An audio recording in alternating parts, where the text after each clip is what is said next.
పరిశుద్ధ గ్రంథం ఛానల్ వీక్షిస్తున్న ప్రతి ఒక్కరికి దేవుని పేరిట వందనాలు తెలియజేసుకుంటున్నాం. ప్రేమ, సంతోషము, సమాధానం సదా మీకు తోడేండి నడిపించును గాక. నిన్నటి దినాన మొదటి దినవృత్తాంతంలో 8వ అధ్యాయం చదువుకున్నాం. ఈరోజు మొదటి దినవృత్తాంతంలో 9వ అధ్యాయం చదువుకున్నాం.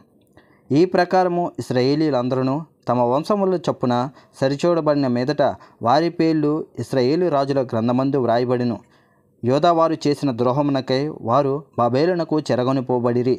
తమ స్వస్థ్యములైన పట్టణములలో మునుపు కాపురమున్న వారెవరనగా ఇశ్రాయేలీలను, యాజకులను, లేవీలను, నెతనీయులను, యోధావారిలోను, బెన్యమీనీల్లోను, ఎఫ్రాయిము మనిషి సంబంధులలోను, యెరూషలేమునందు కాపురమున్న వారెవరనగా యోధా కుమారుడైన పేరేసు సంతతివాడగు బాని కుమారుడైన ఇమ్రికి పుట్టిన ఒమ్రి కుమారుడగు అమీహూదునకు జననమైన ఉతయి, సిలోనీల పెద్దవాడైన ఆసాయాయు వాని పిల్లలను, జరాహు సంతతి వారిలో యేవుయేలు వాని సహోదరులైన 690 మంది.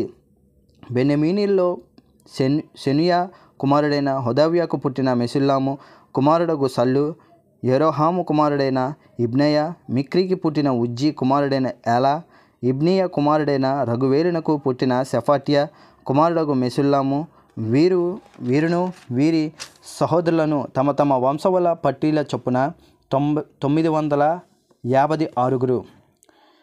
ఈ మనుషులందరూ తమ పితరుల వంశములను బట్టి తమ పితరుల ఇండ్లకు పెద్దలు.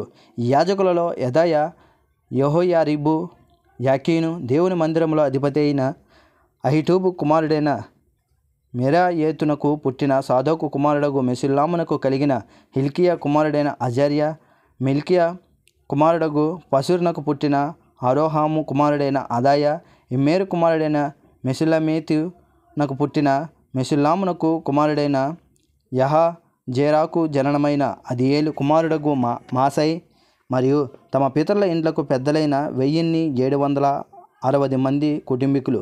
వీరు దేవుని మందిర సేవ సంబంధమైన కార్యములందు మంచి గట్టివారు. మరియు లేవీలలో మరారి సంతతి వాడైన హసబ్య కుమారుడగు అజ్రీకామునకు పుట్టిన హస్బూబు కుమారుడైన శమాయ, బక్బర్కూరు, హెరెసు, గలాలు, ఆసాపు కుమారుడగు జిక్రికి పుట్టిన మేక కుమారుడైన మతన్య, యెదూతు కుమారుడైన గాలాలునకు పుట్టిన శమాయ కుమారుడైన ఒబాద్య, నెటోపతీయుల గ్రామంలో కాపురమున్న ఎల్కన కుమారుడైన ఆసాకు పుట్టిన బెరాక్య. ద్వారపాలకులు ఎవరనగా సల్లూము, అక్కూబు, టల్మోను, అహిమాను అనువారును. వారి సహోదరులు. వీరిలో సల్లూము పెద్ద. లేవీల సమూహంలో వీరు తూర్పున నుండి రాజు గుమ్మమునొద్ద ఎంతవరకు కాపురము చేయుచున్నారు. మరియు కోరాహు కుమారుడగు అబ్యాసాపునకు పుట్టిన కోరే కుమారుడైన సల్లూమును వాని పితరుని ఇంటివారును వాని సహోదరులకు కొరాహీలను సేవ సంబంధమైన పని మీద నుండి గుడారమునకు ద్వారపాలకులై యుండిరి.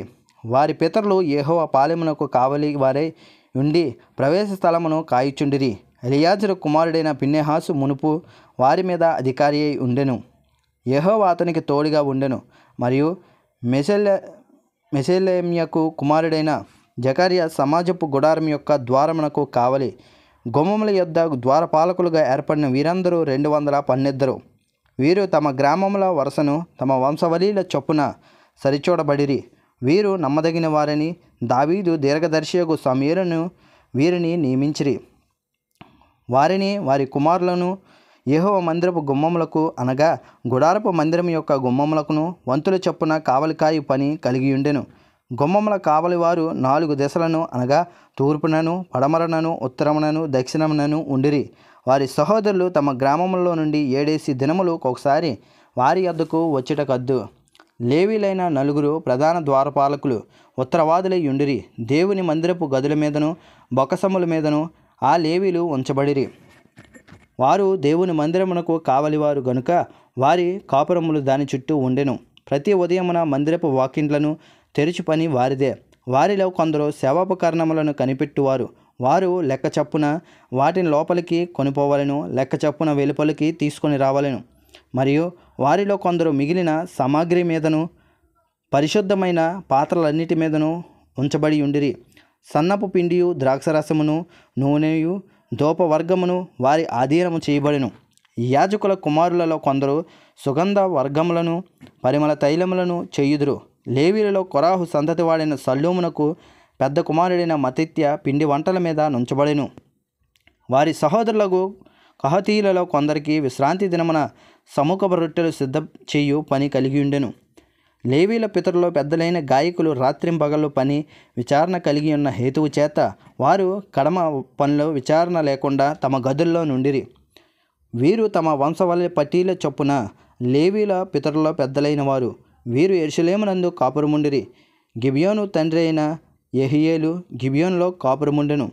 అతని భార్య పేరు మాయక. ఇతని పెద్ద కుమారుడు అబ్దోను, సూరు, కీసు, బయలు, నేరు, నాదాబు, గెదోరు, అహ్యో, జకర్యా, మిక్లోతు తరువాత పుట్టినవారు. మిక్లోతు సిమ్యోను కనెను. వీరు యెరూషలేము వాసులకు తమ సహోదరులతో కూడా తమ సహోదరులకు ఎదురుగా నున్న ఇండ్లలోనే కాపురముండిరి. నేరు కీసును కనెను. కీసు సౌలును కనెను. సౌలు యోనాతానును, మెల్కీషువను, అబినదాబును, ఎస్బాయేలును కనెను. యోనాతాను కుమారుడు మెరుబ్బయలు. మెరుబ్బయలు మీకాను కనెను. మీకా కుమారులు పీతోను, మెలెకు, తెరేయ, అహాజు. అహాజు యారాను కనెను. యారా అలేమేతును, అజ్మావేతును, జిమ్రిని కనెను. జిమ్రి మెజాను కనెను. మేజా బెన్యాను కనెను.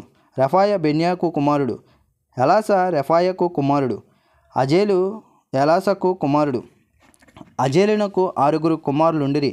వారు అజ్రికాము, బొకేరు, ఇస్మాయేలు, సెయర్య, ఒబద్య, హొనాను అను పేర్లు గలవారు. వీరు అజేలు కుమారులు.